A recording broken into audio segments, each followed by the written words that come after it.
Hello everyone, I'm Tanishka. Welcome to Study Space, your calm corner to learn and score better.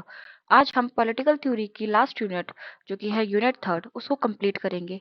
इस unit में कुछ debates दी हुई है political theory के कुछ कॉन्सेप्ट्स के ऊपर, तो आज हम उनको कवर करेंगे। इससे पहले जो फर्स्ट एंड सेकंड यूनिट है वो भी मैंने चैनल पे अपलोड कर चुकी हूँ उसकी वीडियोस, एंड पब्लिक एडमिनिस्ट्रेशन की भी सारी वीडियोस अपलोड हो चुकी है, तो प्लीज़ आप चैनल पे जाके उन्हें देखिए and please like share and subscribe the channel. Also please comment down your queries and आपको कुछ प्रॉब्लम आई हो या फिर वीडियो कैसी लगी तो आप प्लीज उसे कमेंट करके मुझे बताइए। एंड इसको हम शुरू करते हैं। तो फर्स्ट इज प्रोटेक्टिव डिस्क्रिमिनेशन।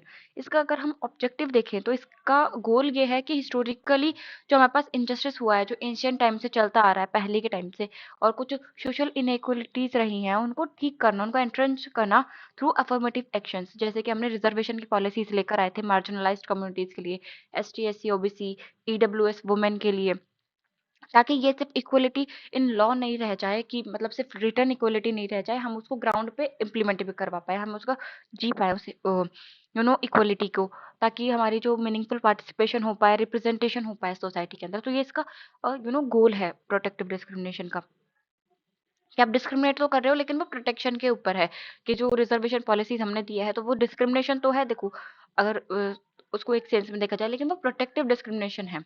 तो अब इसमें हम कुछ थ्योरेटिकल एक्सप्लोरेशन देखते हैं, जिसमें लिबरल पर्सपेक्टिव आता है। जैसे कि ये बोलता है कि ये एम्फसाइज करता है इंडिविजुअल राइट्स के ऊपर, मेरिटोक्रेसी के ऊपर, लेकिन इसको ये लोग देखते हैं रिजर्वेशन को एज अ टेम्पररी मेजर, कि ये टेम्पररी मेजर है कि आप कुछ टाइम के लिए, थोड़े टाइम के लिए डिसएडवांटेज जो ग्रुप है उसको एड्रेस करने के लिए रिजर्वेशन पॉलिसीज को लाइए। ये परमानेंट मेजर नहीं होता है। ये हमको वार्न करते हैं अगेंस्ट कॉम्प्रोमाइजिंग मेरिट और क्रिएटिंग डिपेंडेंसीज। क्रिटिक्स आर्ग्यू करता है कि ये सिर्फ स्ट्रक्चरल ऑपरेशन को ना इग्नोर कर देते हैं, assuming a level playing field that doesn't exist. तो ये लिबरल पर्सपेक्टिव होता है। मार्क्सिस्ट पर्सपेक्टिव देखें तो लिंक करता है कास्ट डिस्क्रिमिनेशन को to class based exploitation. Argue करते हैं कि रिजर्वेशन जो सिर्फ रिजर्वेशन इनसफिशिएंट होता है, हमें रीडिस्ट्रीब्यूशन ऑफ रिसोर्सेज करने चाहिए, लैंड रिफॉर्म्स लेकर आने चाहिए, सिस्टमेटिक ओवरहोल होना चाहिए एक सिस्टम का। सपोर्ट करता है रिजर्वेशन की शॉर्ट टाइम रिलीफ के लिए सही है, लेकिन ब्रॉडर कॉन्सेप्ट के लिए, इकोनॉमिक जस्टिस के लिए आप उसको शॉर्ट टाइम तक ही वो सीमित रहता है, उसी में आपको उसका बेनिफिट मिल सकता है, लॉन्ग टर्म के लिए वो ठीक नहीं है रिजर्वेशन पॉलिसी। अब सुबल्टन एंड फेमिनिस्ट पर्सपेक्टिव अगर हम देखें तो ये बोलती है, ये थ्योरी की हाईलाइट करती है साइलेंस्ड वॉइसेस, कि जो दबी हुई वॉइसेस है, साइलेंस वॉइसेस है, मार्जिनलाइज एक्सपीरियंसेस जो हैं उनके बारे में एडवोकेट करती हैं पॉलिसीज जो कि लाइव्ड रियलिटीज के ऊपर बिल्ड हों of the oppressed. Feminist critique introduces intersectionality. Feminist critique जो है इंटरसेक्शनलिटी को इंट्रोड्यूस करती है कि women from marginalised caste suffer करती है डुअल ऑपरेशन को, कि एक तो वो जेंडर से भी सफर करती है कि वो वुमेन है, दूसरा वो कास्ट से सफर करती है कि वो मार्जिनलाइज्ड कम्युनिटी के है, तो उनको वैसे भी डिस्क्रिमिनेशन होता है, मतलब पहले से होता आ रहा था। डिमांड करते हैं ये लोग मोर इंक्लूसिव रिजर्वेशन की, ज़्यादा से ज़्यादा रिजर्वेशन वो इंक्लूसिवनेस आए सिस्टम में, ताकि जो जेंडर हियरकीज हैं विद इन द कास्ट उन पे कुछ लिमिट आ पाए। अब हम ओबीसीज के बारे में देखें तो कास्ट क्लास इंटरसेक्शन होता है।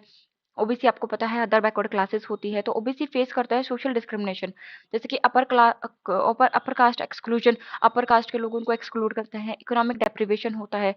इनके लिए मंडल कमीशन आया था 1980s में।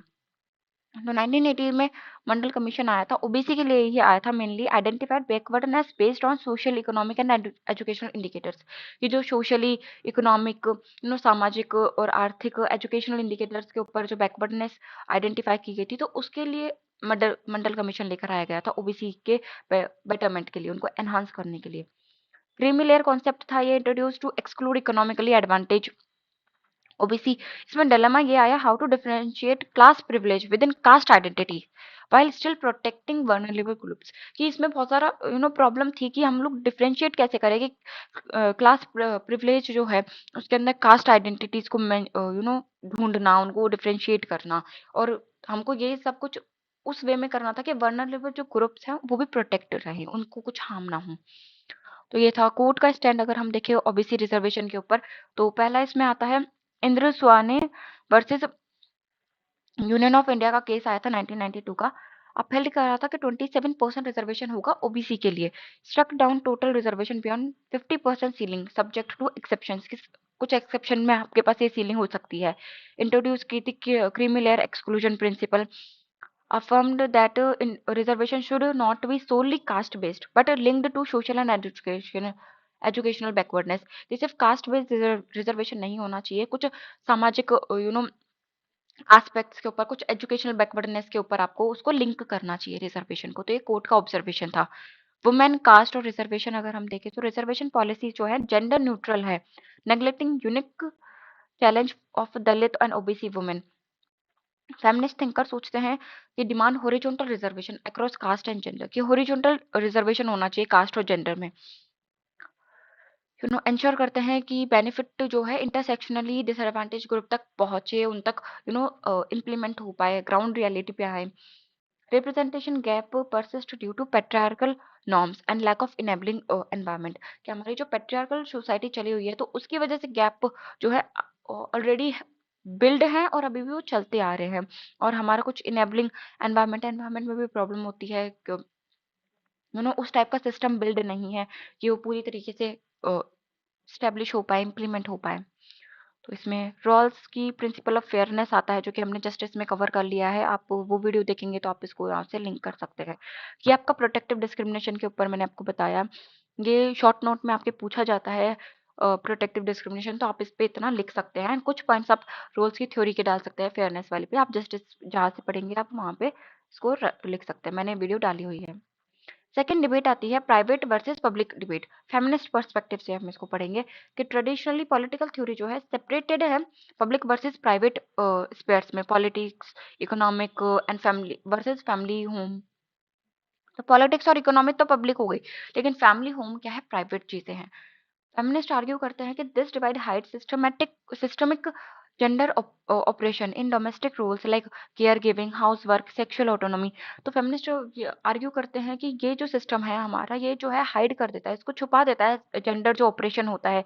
जैसे कि डोमेस्टिक रोल हमारे होते हैं, केयर गिविंग हो गया, हाउस वर्क हो गया, हाउस हेल्प है हमारी, सेक्शुअल ऑटोनॉमी है। तो वो सारी चीजें इन सिस्टम के अंदर छुप जाती है पब्लिक वर्सेस प्राइवेट के अंदर।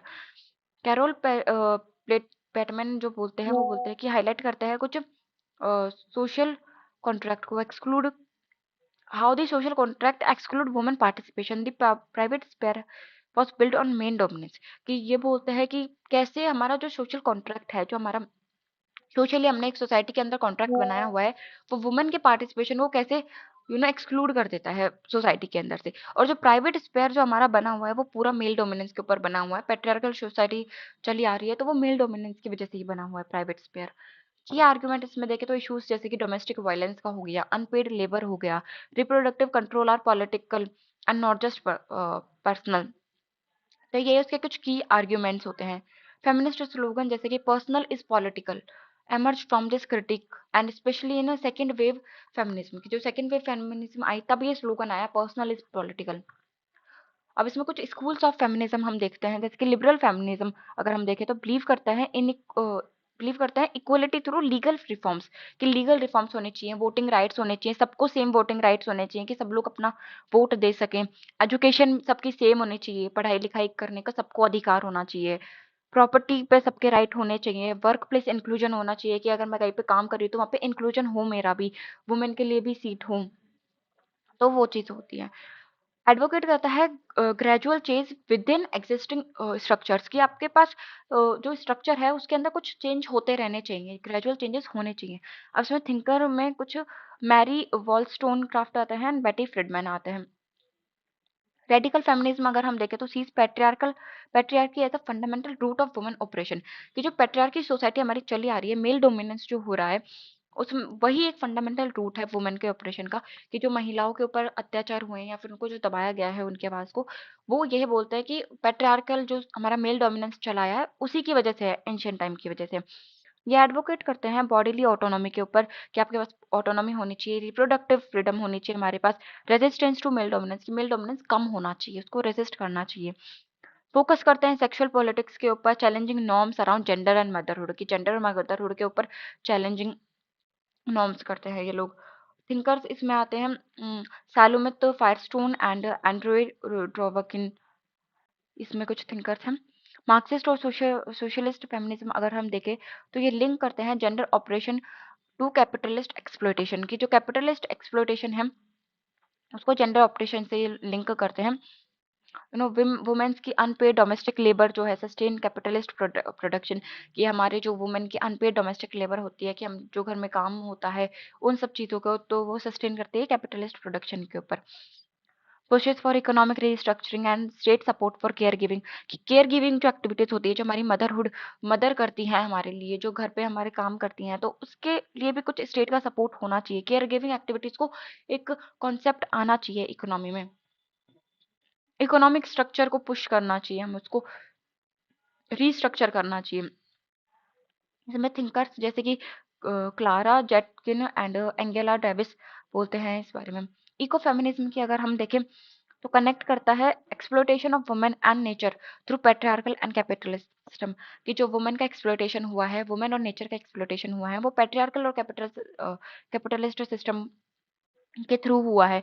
सेलिब्रेट करते हैं nurturing, cooperation, economic harmony, ecological harmony. Thinkers के इसमें बात करें तो वंदना शिवा एंड मैरिया माइस इसमें आते हैं। इंटरसेक्शनल फेमिनिज्म की बात करें तो ये इंट्रोड्यूस करा था किम्बरले क्रेंशो ने। asserts that women experience differ across caste, class, race, sexuality, challenging universalizing narratives that ignore multi-layered oppression। तो ये इसके बारे में बोलता है कि वुमेन का जो एक्सपीरियंस है वो डिफर करता है, कास्ट में अलग है, क्लास में अलग है, रेस, सेक्सुअलिटी, इनके थ्रू उनका जो एक्सपीरियंस है वो बहुत ज़्यादा डिफर करता है। तो ये इंटरसेक्शनल फेमिनिज्म है। इसमें आपको मैंने काफ़ी सारे फेमिनिज्म को इंक्लूड करा है, आई थिंक फोर फाइव होंगे, तो इसमें से आप किसी भी दो तीन को एक्सप्लेन कर सकते हैं अगर आपके क्वेश्चन आता है तो। वेव ऑफ फेमिनिज्म की अगर बात करें तो फर्स्ट वेव होती है, उसका फोकस और इम्पैक्ट होता है फर्स्ट वेव का कि लीगल राइट्स जैसे कि सफरेज, यूनिवर्सल अडल्ट सफरेज हो गया, प्रॉपर्टी ओनरशिप हो गया, led by middle class white women, कि मिडिल क्लास वाइट वुमेन के साथ जो ये लीगल राइट वगैरह का जो सिस्टम था। सेकेंड वेव अगर हम देखें तो एक्सपेंडेड टू वर्क, की सेक्सुअलिटी के ऊपर, रिप्रोडक्टिव राइट्स के ऊपर जो स्लोगन आया था द पर्सनल इज पॉलिटिकल, कि हमारा जो एक्सपेंड है वो उस सॉरी जो वर्क, सेक्सुअलिटी और रिप्रोडक्टिव राइट्स है उसमें एक्सपेंड होना चाहिए। तो सेकंड वेव उस चीज के ऊपर आई थी। थर्ड वेव जो आई थी वो आई थी critiques exclusion of women of colour, LGBTQ plus voices, embraces diverse femininities. तो इसमें जो क्रिटिक्स ने बोला था कि जैसे वुमेन का एक्सक्लूजन है कलर के बेस पे, एलजीबीटीक्यू के बेस्ड पे, तो ये एम्ब्रेस करता है डाइवर्स फेमिनिस्ट को। फोर्थ वेव आती है digital activism, hashtag me too, body autonomy, more inclusive of trans queer voices, कि ये कुछ डिजिटल एक्टिविज्म आए थे, डिजिटल प्रोग्राम चलाए गए थे hashtag me too and body autonomy करके, तो इनसे हमारी इंक्लूसिविटी एनहेंस हुई है। पोस्ट फेमिनिज्म की बात करें अगर हम तो आर्ग्यू करते हैं feminism is outdated, argues that feminism is outdated, claiming gender equality is largely achieved। Celebrate करते हैं individual empowerment, beauty, culture and career success. Criticise for ignoring structural inequalities and depoliticizing feminism, seen as both a cultural shift and a backlash to earlier feminist activism। Prominent in media representation, women as empowered yet conforming to gender norms. तो post feminism हमने यही देखा है कि feminism को outdated बोला गया, gender equality achieve हुई है। लार्जली हमने इंडिविजुअल एम्पावरमेंट को सेलिब्रेट करा है, ब्यूटी कल्चर हो गया, करियर सक्सेस हो गया। क्रिटिसाइज करा गया है कि इग्नोर करता है स्ट्रक्चरल इनइक्वलिटीज को, डिपॉलिटाइज करता है फेमिनिज्म को। इसको हमने एक शिफ्ट की तरह देखा है, cultural shift and a backlash to earlier feminist activism. तो और मीडिया रिप्रेजेंटेटिव में रिप्रेजेंटेशंस में बहुत स्ट्रॉन्ग है, वुमेन को एम्पावर्ड किया गया है, लेकिन फिर भी उसमें जेंडर नॉर्म्स जो है अभी भी है। अब हम पर्सनल इज पॉलिटिकल, ये बहुत देर से सुन रहे हैं हम लोग, देख रहे हैं, तो इसको देखते हैं ये क्या चीज है। इसका कोर इंसाइट ये है कि personal experience reflect systematic power relation, कि जो हमारे पर्सनल एक्सपीरियंसेस होते हैं किसी भी चीज को लेकर वो हमारे सिस्टमैटिक पावर रिलेशन को रिफ्लेक्ट करते हैं। जैसे कि ब्रिंग प्राइवेट इश्यूज जैसे मैरिटल रेप हो गया, डोमेस्टिक वायलेंस हो गया, unpaid work into the realm of political debate, कि पॉलिटिकल डिबेट में जो हमारी चलती हैं उसमें जो प्राइवेट इश्यूज हैं, जैसे मैरिटल रेप का कॉन्सेप्ट अभी चल रहा है बहुत ज़्यादा, डोमेस्टिक वायलेंस का है, अनपेड वर्क जो है उसको उसके अंदर इंक्लूड करा जाए, उनके बारे में बात हो ताकि उनके बारे में बिल आए, एक्ट बने एंड देन उनको इम्प्लीमेंट कराया जाए। Feminist activism fought for legal recognition of these personal injustice, कि ये बहुत पर्सनल इनजस्टिस होते हैं और इनके लिए फेमिनिस्ट एक्टिविज्म जो है लड़ाई लड़ रहे हैं, फॉट कर रहे हैं कि इनको लीगल रिकॉग्निशन मिले इन चीज़ों को। रिडिफाइन करते हैं politics to include everyday lived experience not just formal institutions. तो ये हमारा पर्सनल इज पॉलिटिकल ये कॉन्सेप्ट है कि प्राइवेट जो हमारे इश्यूज हैं उनको पॉलिटिकल डिबेट में लेकर आना, उनको लीगल रिकॉग्निशन दिलाना। सेक्स वर्सेस जेंडर अगर हम देखें तो सेक्स होता है बायोलॉजिकल क्लासिफिकेशन, कि ये बायोलॉजिकल क्लासिफिकेशन है जो हमें बर्थ के थ्रू मिलता है, हमारे बर्थ से ही हमें मिलता है मेल या फीमेल का। जेंडर जो होता है सोशल सोशल कॉन्सेप्ट है जेंडर का, जो है मेनली सोशल रोल्स हो गए, नॉर्म्स हो गया, एक्सपेक्टेशन ट्राई टू सेक्स के हमें मेल से बहुत ज़्यादा एक्सपेक्टेशंस होती हैं, फीमेल से इतनी नहीं होती हैं, ये सारी चीज़ें। फेमिनिस्ट आर्ग्यू करते हैं gender is constructed to maintain hierarchy and exclusion, कि जेंडर का जो कॉन्सेप्ट है मेल फीमेल का ये लाया गया था ताकि जो हियरार्की है पैट्रियार्कल सोसाइटी में जो हियरार्की बनी थी उसको मेंटेन कर सकें और वुमेन्स को एक्सक्लूड कर सकें उस चीज़ के लिए। थिंकर्स जैसे कि Judith Butler says that gender is performative not इनेट। तो ये बोलता है कि जेंडर जो है परफॉर्मेटिव होता है, कि कौन अच्छा परफॉर्म करता है, कोई ऐसा नहीं होता कि सिर्फ मेल ही अच्छा करेंगे या फिर फीमेल कुछ नहीं कर सकती, तो वो चीज़ नहीं होती है। This concept support movement for trans rights, non-binary visibility and queer liberation। तो ये कॉन्सेप्ट जो है बहुत सारी मूवमेंट्स को सपोर्ट करता है, जैसे कि ट्रांस राइट्स हो गया, एलजीबीटी के बहुत सारे राइट्स के बारे में बात करता है, विजिबिलिटी के लिए। तो ये हमारा कॉन्सेप्ट था पब्लिक वर्सेस प्राइवेट डिबेट का। अब हम थर्ड कॉन्सेप्ट देखते हैं, इसका टाइटल भी है पब्लिक वर्सेस प्राइवेट डिबेट, लेकिन ये सेंसरशिप एंड इट्स लिमिट्स में है, वो फेमिनिज्म के ऊपर थी, सेंसरशिप और उसकी लिमिट्स के बारे में है।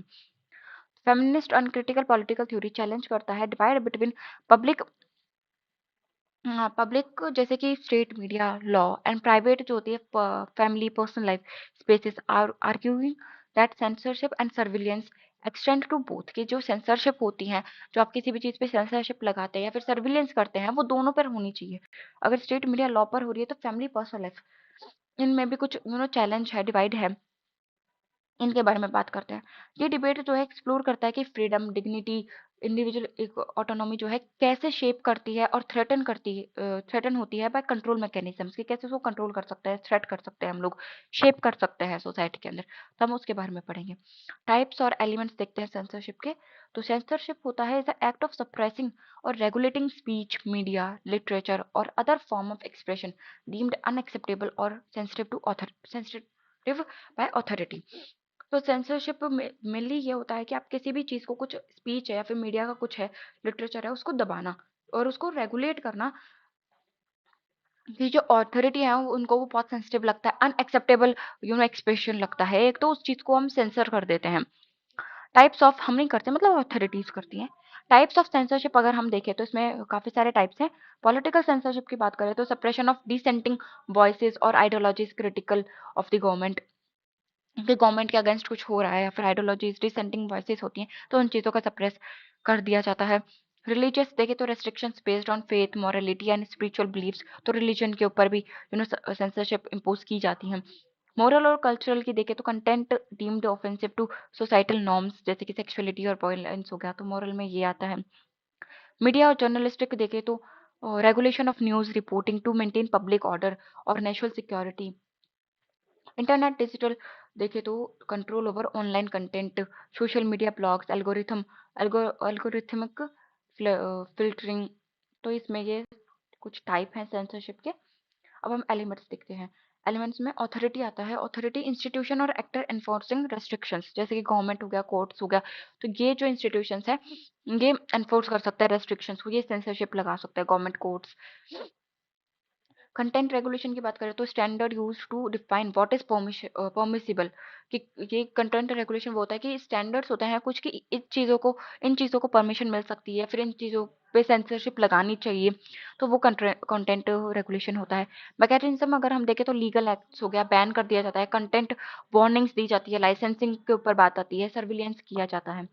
टारगेट करते हैं इंडिविजुअल को, मीडिया आउटलेट्स को, क्रिएटिव वर्क को, एक्टिविस्ट को, डिजिटल प्लेटफॉर्म्स पे जो हम बोल देते हैं सोशल मीडिया प्लेटफॉर्म्स पे, उन पे भी लगाई जाती है। इंडिया और सेंसरशिप देखें तो इंडिया अप्रोच करता है सेंसरशिप को, India approach to censorship combine constitutional protections with restrictions under state interest, कि स्टेट के इंटरेस्ट के अकॉर्डिंग उसके अंडर में रिस्ट्रिक्शंस हैं, कॉन्स्टिट्यूशनल प्रोटेक्शन भी है हमारे पास, कुछ रेस्ट्रिक्शंस के साथ हैं बस। लीगल फ्रेमवर्क जैसे कि आर्टिकल 19(1) ए हमें बताता है guarantees freedom of speech and expression. Article 9(2) बोलता है allows reasonable restrictions on ground of sovereignty, security, decency, morality and public order.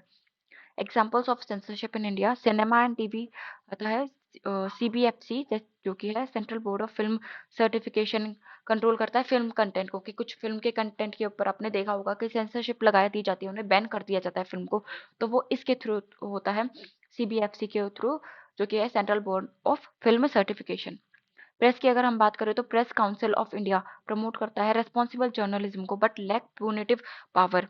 Social media का है आईटी रूल्स जो 2021 में आया था, empower the government to regulate digital content, कि government को एम्पावर करता है कि आप डिजिटल जो कंटेंट है कोई भी डाल रहा है तो उसको आप रेगुलेट कर सकते हैं। इश्यूज की बात करें तो censorship often leads to chilling effects where creator self censor to avoid backlash, कि क्रिएटर खुद को ही सेल्फ सेंसर कर देते हैं ताकि उनको कोई बैकलेस ना मिले, क्योंकि सेंसरशिप से चिलिंग इफेक्ट आता है एक। Political censorship can suppress dissent, especially in the student movement, protest and investigative journalism, की कुछ student movement होता है, protest चल रहे होते हैं, तो उसको suppress कर देता है उनकी voices को, dissent को, political censorship के थ्रू। सेंसरशिप और मीडिया अगर हम देखें तो मीडिया सर्व करता है as a bridge between state और society, but censorship challenges its independence, की सेंसरशिप जो है मीडिया की स्वतंत्रता है, उसकी जो इंडिपेंडेंस है उसको चैलेंज करता है। अगर इसको कुछ हम की कॉन्सेप्ट की बात करें तो फ्रीडम ऑफ प्रेस आ गया, वाइटल फॉर डेमोक्रेसी, डेमोक्रेसी के लिए बहुत जरूरी होती है, अकाउंटेबिलिटी के लिए बहुत जरूरी होती है, पब्लिक डिबेट में भी बहुत काम आती है freedom of press. Media consolidation होता है, ownership concentration can align editorial stands with powerful interest. Government pressure होता है, यूज ऑफ सीडी सेडिशन लॉज, डिफेमेशन सूट्स और licence restrictions to stifle critique. Digital dimension की बात करें तो एल्गोरिथम हो गया, प्लेटफॉर्म मॉडरेशन हो गया, affective visibility of the content, कि आपकी जो कंटेंट की विजिबिलिटी है उसमें एल्गोरिथम और प्लेटफॉर्म मॉडरेशन हो सकता है। Fake news regulation versus genuine censorship debate continues करते हैं। Surveillance technology monitor media producers और consumer alike. Rule of law की अगर हम बात करें तो rule of law, freedom, surveillance, ये क्या चीज होती है? तो रूल ऑफ लॉ आपको इसमें दिया हुआ है कि एंश्योर करता है लॉज जो है क्लियर होते हैं, पब्लिक होते हैं, स्टेबल होते हैं, इक्वली एनफोर्स्ड होते हैं, कि सारे इक्वली एनफोर्स्ड है एकदम, यू नो पब्लिक है, स्टेबल है, क्लियर है लॉज, कि आपको क्या लॉ मिले हुए हैं, क्या कानून बने हुए हैं। प्रोवाइड करता है प्रोटेक्शन अगर आर्बिट्री सेंसरशिप, कि आपके कोई भी ऐसे ही सेंसरशिप नहीं लगा सकता, उसके अगेंस्ट हमें प्रोटेक्शन मिलती है। फ्रीडम की बात करें तो इसमें फ्रीडम आता है must balance individual liberty with social responsibility, कि आपके पास अगर लिबर्टी आएगी तो उसमें कुछ ना कुछ रिस्पॉन्सिबिलिटी आती ही है, जैसे राइट्स के साथ ड्यूटीज और रिस्पॉन्सिबिलिटीज आती है तो लिबर्टी के साथ भी आती है, तो उसको बैलेंस करना बहुत जरूरी होता है। अनचेक्ड सर्विलियंस अंडरमाइंस ऑटोनॉमी और प्राइवेसी, अनचेक्ड सर्विलियंस और अंडरमाइन कर देता है ऑटोनॉमी और प्राइवेसी को। सर्विलियंस स्टेट डिबेट होती है। 9 राइज इन डिजिटल सर्विलियंस को स्पेशली पोस्ट 2010 में 2010 में raises questions about rights. Facial recognition की बात करें तो data harvesting spyware tools used for state monitoring. Feminist and critical theory अगर हम देखें तो आर्ग्यू करता है surveillance reinforces control in private domains to affecting women's autonomy activist safety and marginalised communities को। सर्विलियंस चैलेंज करती है democratic promises of transparency and public accountability को। तो आपका सर्विलेंस और स्टेट डिबेट के ऊपर ही कुछ था कि जो डिजिटल सर्विलेंस हमारा आ रहा है पोस्ट 2010 के बाद, तो वो राइट्स के ऊपर क्वेश्चंस बहुत ज़्यादा रेज होते हैं। फेशियल रिकॉग्निशन हो गया, स्पाईवेयर आ गया, डेटा हार्वेस्ट कर सकते हैं अभी हम, स्पाईवेयर टूल्स हैं जिससे कि स्टेट मॉनिटर कर सकता है। फेमिनिस्ट और क्रिटिकल थ्योरी जो है थ्योरिस्ट हैं, वो प्राइवेट डोमेन में अपना कंट्रोल बताते हैं, affecting women autonomy activist safety and marginalised communities के ऊपर। तो ये आपके सेंसरशिप के ऊपर था। इन तीनों से आपका एक लॉन्ग क्वेश्चन बन सकता है, इनके ऊपर अलग अलग भी बन सकता है, and protective versus public and private debate भी आ जाता है, प्रोटेक्टिव डिस्क्रिमिनेशन, और इनके साथ कंबाइन करके पूछ लेते हैं कई बार। और शॉर्ट नोट में तो आपके इन तीनों के आने के बहुत ज़्यादा चांसेस होते ही होते हैं। सेंसरशिप पूछ लेते हैं सीधा-सीधा, सेंसरशिप बताइए, फेमिनिज़्म बताइए, तो आपको उसको याद रखना है। एंड प्लस में मैंने इसमें कुछ इसमें पीवाईक्यूज़ मैंने आपके डाले हैं। वैसे मैंने आपको बता दिए हैं वीडियोज़ के थ्रू ही, लेकिन मैंने इसमें पीवाईक्यूज़ रखे हैं। इसमें सारे लिखे हैं पीवाईक्यूज़ जो भी अभी आए हैं। तो जैसे कि और ये सारे मैंने अपनी वीडियोस के थ्रू कवर कराए हैं, जो भी पीवाईक्यूज़ के अंदर आपसे पूछा गया है क्वेश्चंस। तो जैसे कि पॉलिटिकल थ्योरी के बारे में उसका नेचर, सिग्निफिकेंस पूछा जाता है, रेलेवेंस पूछा जाता है पॉलिटिकल थ्योरी का, लिबर्टी, नेगेटिव पॉजिटिव लिबर्टी के बारे में पूछा जाता है, जस्टिस हो गया, इसमें जॉन रॉल्स की थ्योरी बहुत इंपॉर्टेंट है, वेल ऑफ इग्नोरेंस बहुत ज़्यादा इंपॉर्टेंट है, उससे भी आता है क्वेश्चन। राइट्स के बारे में और उसके कुछ थ्योरीज के बारे में राइट्स से रिलेटेड। प्रोटेक्टिव डिस्क्रिमिनेशन, जैसे कि ये वाला पूछा गया है, do you agree with the views that protective discrimination violates the principle of fairness. तो इसको जो जॉन रॉल्स की थ्योरी है प्रिंसिपल ऑफ फेयरनेस की, उससे कनेक्ट करके पूछा गया है, तो आप उसके बारे में लिखिए। इक्वलिटी के बारे में आया है। एंड ये democracy dependent on economic growth, तो ये कुछ क्वेश्चंस आए हुए हैं। जैसे कि इसमें आपने देखा सेंसरशिप के बारे में आया हुआ है, जेंडर एंड इक्वलिटी के बारे में, पावर और पॉलिटिक्स के बारे में, सिविल सोसाइटी, एलियनेशन के बारे में। तो ये आपके कुछ पीवाईक्यूज थे जो मैंने इस वीडियो में आपको बता दिए हैं। एंड आप इनको प्रैक्टिस कर सकते हैं, वीडियोस के थ्रू आप अपने नोट्स बना सकते हैं। And that's it for today. आपका पॉलिटिकल थ्योरी भी कंप्लीट हो गया है, आप बाकी की वीडियोस देख सकते हैं। And thank you so much for watching. Please comment below, बताइए मुझे वीडियो आपको कैसी लगी और किस टॉपिक पे आपको वीडियो चाहिए। कुछ प्रॉब्लम हो तो आप मुझसे पूछ सकते हैं, कोई भी आपकी क्वेरी हो तो। And please like share and subscribe the video. Thank you so much.